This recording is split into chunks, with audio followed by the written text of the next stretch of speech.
الآن أعيد أيضا المصادر التي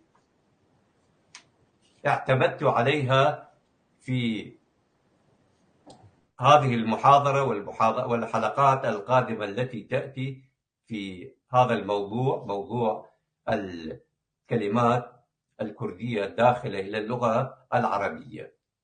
أهم قاموس أو هذا قاموس طبعا الذي اعتمدت عليه هو كتاب الدكتور جمال نبز، وهو باللغة الكردية، وعنوانه وشنمكي انتمولوجياي زماني كردي، صادر في سنة 2008. وكتاب الدكتور جمال رشيد أحمد دراسات كردية في بلاد سوبارتو، صادر في بغداد سنة 1984 صفحة.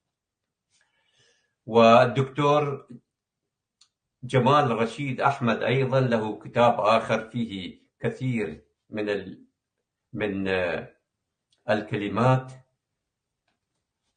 وشرح مصادر هذه الكلمات. هذا الكتاب اسمه ظهور الكرد في التاريخ، الجزء الثاني. هذا الكتاب صادر في سنة 2005. وكتاب آخر لنفس المؤلف مكتوب باللغة الكردية اسمه لكولينويكي زمانواني درباري ميجوي ولاتی كردواري، صادر في العراق في سنة 1988. هذه كانت أهم المصادر المعتمدة. الآن نواصل ذكر قسم من المفردات الكردية المأخوذة من قبل العرب. كلمة ديوان، هذه الكلمة مأخوذة من الكلمة الكردية القديمة أي ديوان، التي كانت تعني محل القيادة التي كان الناس يتوجهون إليها لتمشية أعمالهم، أي محل الحكومة. كلمة ديوان بدورها متأتية من الكلمة الكردية دي بي بانا، حيث كانت تطلق على مكتب الحكومة. كلمة ديوان أيضا هي مفردة بهلوية. اللغة البهلوية هي لغة كردية قديمة، كانت اللغة الرسمية للإمبراطورية الساسانية. كلمة رش، هذه الكلمة العربية متأتية من الكلمة الكردية رجان. هذه تستعمل للسوائل، سكب السوائل، رش السوائل، الماء وغيرها. رف، هذه الكلمة أيضا مقتبسة من الكلمة الكردية رب. هذا رف يستعملون في يضعون على الحيطان لوضع الأشياء التي يحتاجونها. ريباس، باللغة الكردية العفو ريباس، مأخوذة من الكلمة الكردية ريواس. دخلت هذه المفردة الكردية أيضا إلى اللغة الفارسية بصيغة رواس. يمكن الكثيرون من المستمعين لا يعرفون ريباس العربي أو ريواس الكردي، وهو نبات معمر ينبت في البلدان الباردة مثل كردستان، ذات طبيعة جبلية وتنزل فيها ثلوج. هذا النبات تؤكل ضلوعه، ويستخدم ويعصر أيضا ويصنع منه شراب يسمى شراب الريباس.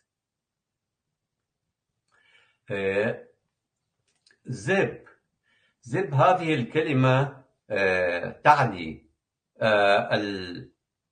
العضو التناسلي الذكري أي القضيب للرجل، متأتية من الكلمة الكردية زاو التي لها نفس المعنى، كما أن الكلمة الكردية زي تعني العضو التناسلي الأنثوي.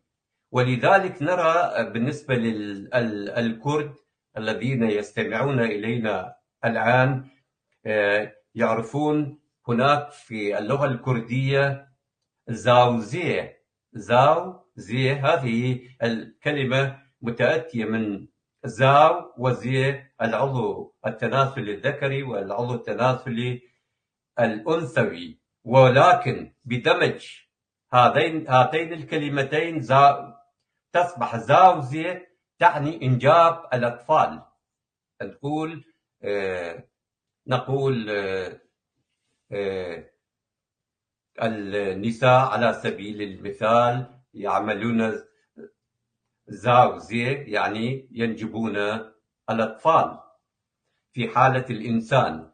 أما في حالة الحيوانات والطيور فتسمى باللغة العربية الإفراخ، يعني تفرخ وأيضا كلمة زعفران أيضا من الكلمات هذه من الكلمات السومرية التي لحد الآن باقية في اللغة الكردية وداخلة إلى اللغة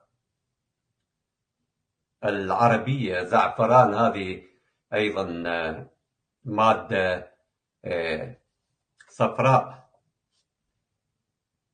وكلمة زعل مأخوذة من الكلمة الكردية سيل التي لها نفس المعنى. كلمة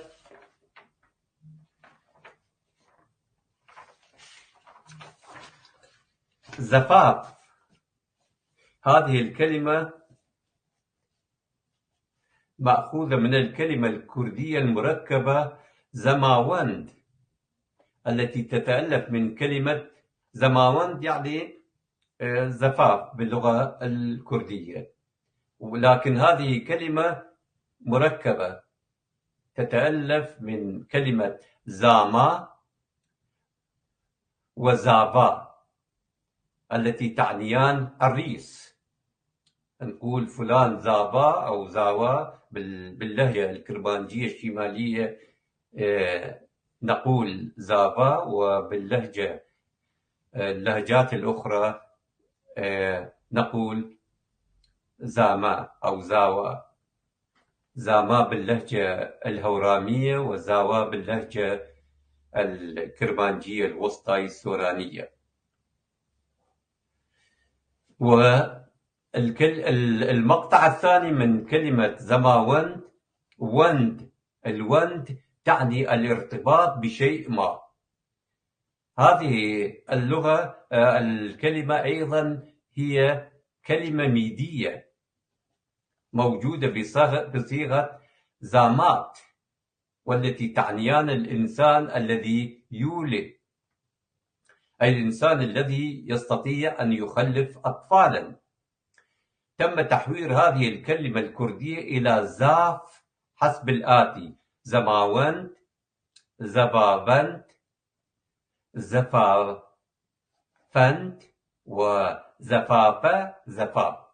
فخلال المراحل التاريخية مرت هذه الكلمة بهذه التغييرات عبر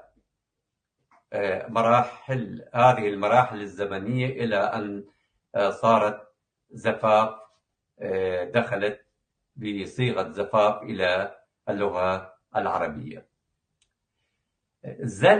زلق، تزحلق. فهذه الكلمة أيضا متأتية من الكلمة الكردية دل التي بدورها متحورة من الكلمة الكردية زل التي تعني خروج الرطوبة من شيء ما. فلحد الآن هناك بعض الأدغال نسميها زل التي تنبت في المياه، في البرك المائية. زلم، هذه الكلمة أصلها هو الكلمة الكردية المركبة زلام، فزلام التي تتكون من كلمة زل التي تعني كبير، زل كبير، وآم التي تعني إنسان، فحتى اسم آدم متأتي من هذه الكلمة آم، وبذلك زلام تعني الإنسان الكبير، وهي عادة تستعمل للرجال، لا تستعمل للنساء. زمان، زمان أصل هذه الكلمة الكردية زمانة. هذه الكلمة موجودة في اللغة الآريانية القديمة بصيغة جمانة، وفي اللغة البهلوية اللغة الكردية القديمة بصيغة زمان. دخلت هذه الكلمة الكردية أيضا إلى اللغة الآرامية بصيغة جيمان، وإلى اللغة الفارسية والتركية أيضا بصيغتها العربية. زواج، هذه الكلمة العربية مقتبسة من الكلمة الكردية زوج، التي هي كلمة كردية قديمة تعني زوج، وأيضا تعني اثنين.